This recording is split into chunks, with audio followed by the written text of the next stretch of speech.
It's the relationship between risk and return. And so there is this graph, and I'm going to change that from a dollar sign to return, which is basically the same thing. But basically, they showed us this graph every day, and it shows return on this axis and risk on this axis. And basically, what it says is that as the risk increases, the return increases. That's why the line slopes up and to the right. That's what we call a positive correlation. The two are connected positively. A negative correlation is if one goes up, the other goes down. But these are positively correlated. If one goes up, the other goes up. Now, what many people are now aware of this graphic. Most of them, in my opinion, are aware of it incorrectly. And if you say to most people, what does it mean? What does this relationship mean? They say, riskier investments have higher returns. And if you want to make more money, the way to do it is to take more risk. Think about that for a minute. And I always found that incredibly unsatisfactory. First of all, if riskier investments could be counted on to produce higher returns, then by definition, they're not risky. So that can't be right. And so if it were true that taking more risk is the surefire path to a higher return, then it wouldn't be risky. Can't be right. So I was always unsatisfied with that. Now, the reason this relationship exists and is relevant, again, is because people are risk averse. Most people don't like uncertainty. They prefer certainty. And the other thing is the behaviorists and the psychologists have done a lot of experiments, and they have found in their mysterious ways that for most people, making $10 adds a certain amount of, let's say, pleasure or utility or whatever you want to call it. Losing $10 takes away much more. Most people are more affected by losing an amount of money than they are positively affected by gaining that amount of money. And that means that we have what the psychologists, professionals call a nonlinear subjective utility function. So to graph it, if this is utility, good feelings, and this is dollars, then you would think it goes like this. As you make more dollars, you have more utility. But the way it really goes is like this. As you make more dollars, it kind of flattens out, and making 20 million isn't that much better than making 10 million. But as you lose money, as you pass the 0 point in the negative direction, it accelerates, and losing $20 feels a lot more than twice as bad as losing 10. Anyway, that's a digression. I'm sorry. But anyway, so people are risk averse. I think we can say that about most people. At Chicago, they said, well, why is it, this is kind of a little Chicago version of a parlor trick, but how can we prove that people are risk averse? And the answer is, all you investors, who here in your stock portfolio only has one stock? Nobody has only one stock. Why not? Because you're risk averse. Everybody has a favorite stock. Why not just put all your money in your favorite stock? Well, you diversify your portfolio because you might be wrong. And because you are averse to losing money, or to losing, or to regret, or whatever have you. So anyway, it can't be true that riskier assets have higher returns. What this representation means, and remember I said before it is relevant, is that assets that are expected to be riskier have to appear to offer a higher return, or nobody will make those investments. That makes 100% sense, doesn't it?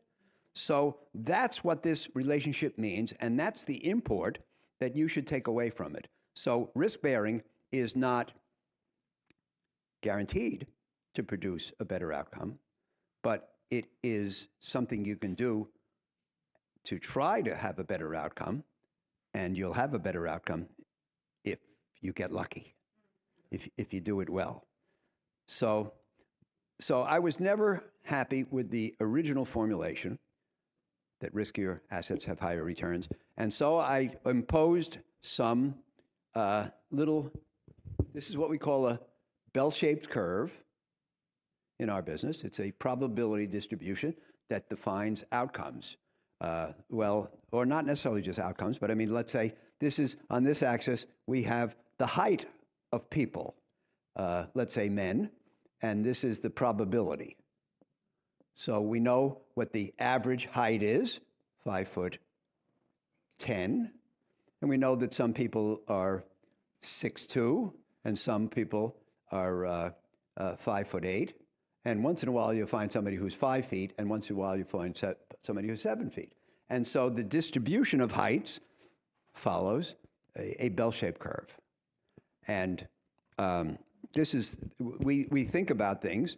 I hope that this is something you can follow. I hope it's useful to you. But this is how we think about things in making decisions, probability distributions. So what I did, by the way, the first time I ever was exposed to this was 1964. There was a World's Fair in Flushing, and IBM had a booth. And in the IBM booth, they had 2 sheets of glass separated by a bunch of dowels in a certain pattern. And they opened a slot at the top, and they dumped balls in, and the balls went like this. And by the time they settled down, they were in this distribution. Most of them fell close to the middle, a few of them a little further away, and once in a while, one out here. And that's how life works, and that's how many things are distributed. Not everything, but this is a bell-shaped curve, and there's even something called the normal distribution, which is a special case of the bell-shaped curve with certain statistical properties, but it defines how many things work. Anyway, so what I did is I took some little bell-shaped curves, turned them on their side, and superimposed them on the line. I did it wrong. I have to do it again. Excuse me.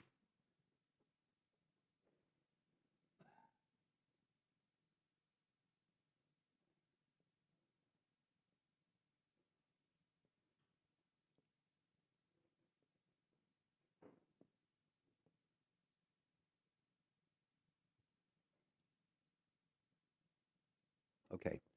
Now,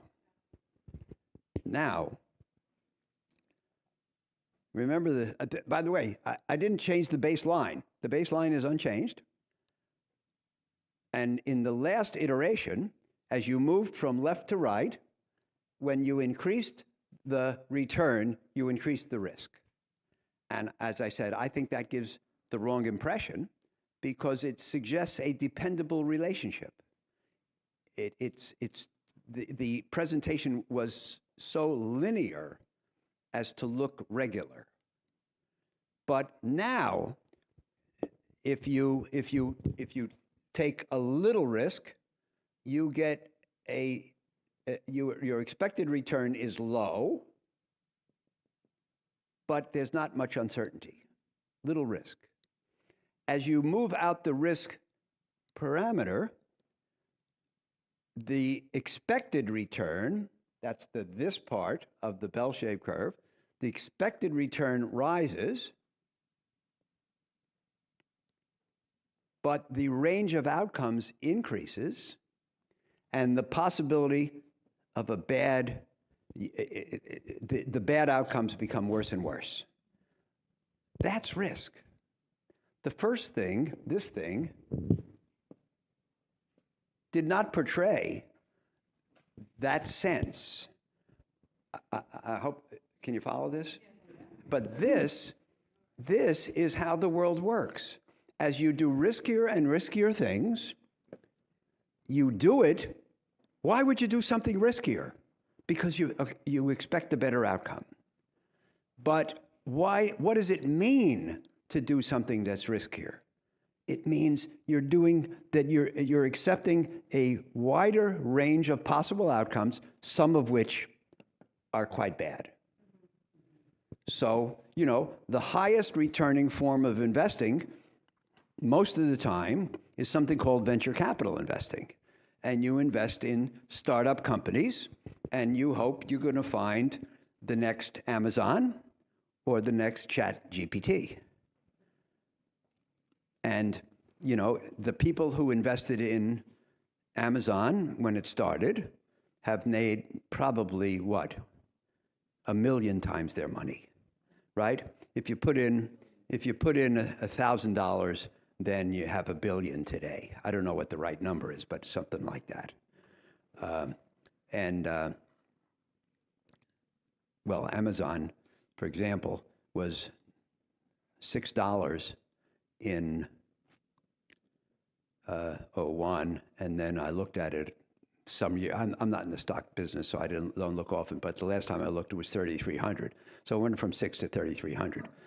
So that's a gain of 550 times. So. The parents of related to Bezos put in 2 checks for $246,000. They were the first investor, and they now are $30 billion. Yeah, there you go. Yeah. Okay. So they made 10,000 times their money, right? Great. Anyway, but something like probably 99% of all startups fail. Probably something like 90% of all the investments that venture capital funds make fail. So you have the possibility of really good outcomes and, of course, lots of probability of a total loss. That's what happens when you shoot high. You can shoot for less with less uncertainty, or shoot for more, but with more uncertainty and more probability of a really bad outcome. And that's life. And so everybody has to choose their own approach. And a given approach is not right for everybody. And you should choose your own. And so I wrote a memo last summer when I was here. And when I'm out here, I play a lot of tennis. And I play tennis. And then last summer, I was watching the US Open in Wimbledon. And so I wrote a memo called More Winners or Fewer Losers. And if you want to have a better investment record than most people, which is, by the way, that's what you get paid for. If you have an average record, you don't get paid much. So everybody in the investment business wants to have an above average record. But in order to have above average record, if you're all the competitors and I want to beat you all, there's only 2 ways to try to do it.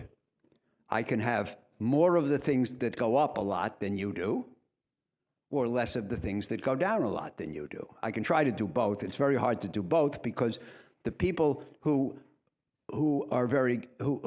have more of the winners are generally aggressive people who are better at risk taking, and the people who have fewer losers are generally conservative people who are good at risk avoidance. Not many people can do both. So the thing is that you have to pick your approach, which is, and by the way, if you look at these 5 investments that I've put up here on the board, which one's the best?